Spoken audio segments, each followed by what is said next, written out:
Muitas pseudociências têm buscado uma conexão forçada com a neurociência, na tentativa de ganhar legitimidade. Práticas e teorias que carecem de plausibilidade e evidências tentam se apropriar da credibilidade e do prestígio associados aos estudos sobre o cérebro humano. Um exemplo frequentemente citado por psicanalistas é um artigo publicado na Science em 2004, intitulado Neural Systems Underlying the Suppression of Unwanted Memories. Nesse estudo, foi demonstrado que duas regiões do cérebro, o córtex pré-frontal e o hipocampo, desempenham papéis fundamentais no processo voluntário de supressão de memórias. O córtex pré-frontal está associado ao controle executivo necessário para inibir memórias, enquanto o hipocampo, essencial para formar e recuperar essas memórias, apresenta uma redução de atividade durante esse processo. Em resumo, o estudo sugere que o córtex pré-frontal inibe a função do hipocampo, agindo como um mecanismo consciente de supressão de memórias.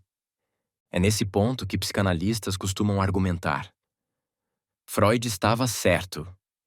Eles afirmam que pesquisas como essa, além de estudos sobre a neurobiologia do trauma e dos sonhos, validam as premissas fundamentais da psicanálise.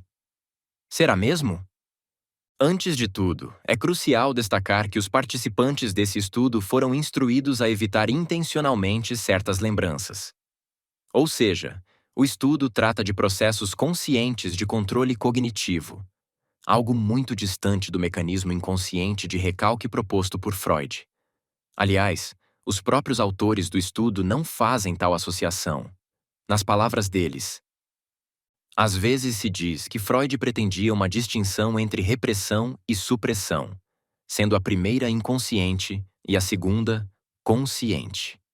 No entanto, estudiosos de Freud observaram que essa distinção rígida na terminologia é uma distorção da visão de Freud, introduzida por Anna Freud, e que Freud usava o termo repressão para se referir tanto a atos conscientes quanto não conscientes.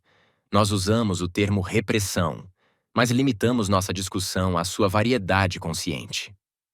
Esse tipo de interpretação, pegar descobertas neurocientíficas e alinhá-las seletivamente a proposições da psicanálise, é um exemplo clássico do que chamamos de cherry picking. Esse termo descreve a prática de selecionar apenas os dados que corroboram um ponto de vista, ignorando evidências contrárias. Com isso, cria-se a falsa impressão de que uma teoria ou hipótese possui um embasamento mais sólido do que realmente tem. O cherry picking distorce a realidade e compromete a busca pela verdade científica. Analogias vagas entre descobertas neurocientíficas e conceitos psicanalíticos não são suficientes para validar a psicanálise.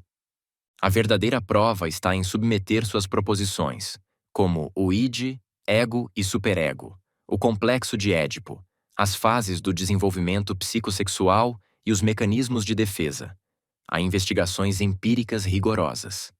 Testabilidade, replicabilidade e previsibilidade são critérios fundamentais para qualquer teoria científica. E convenhamos, a psicanálise tem falhado miseravelmente em atender a esses critérios.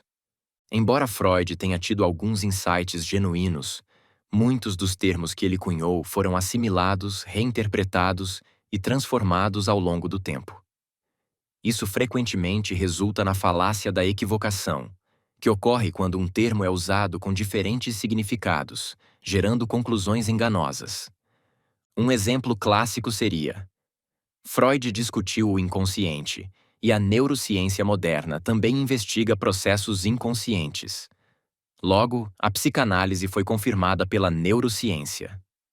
Esse argumento é falacioso porque o inconsciente de Freud e os processos inconscientes estudados pela neurociência são conceitos completamente diferentes.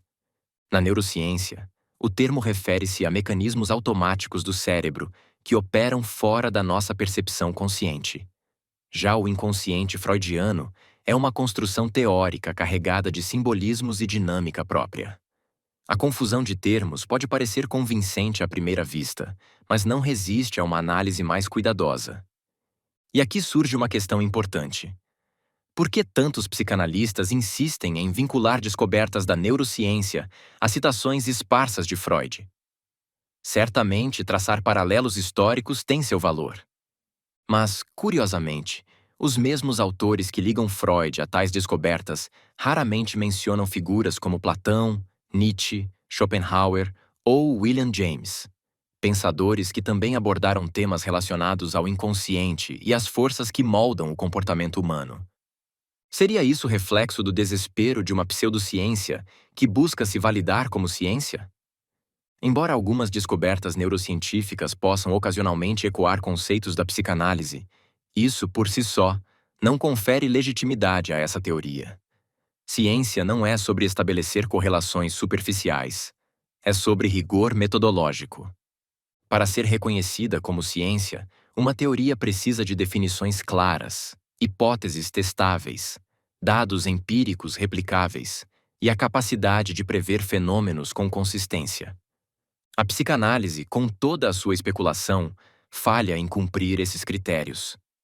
Psicanálise não é científica e falha em ajudar na diminuição do sofrimento humano. No fim, a psicanálise nada mais é do que uma doutrina vazia, glorificada por interpretações superficiais e pela repetição de ideias ultrapassadas. É hora de enxergá-la pelo que realmente é: um sistema de crenças que, ao longo do tempo, causou mais mal do que bem.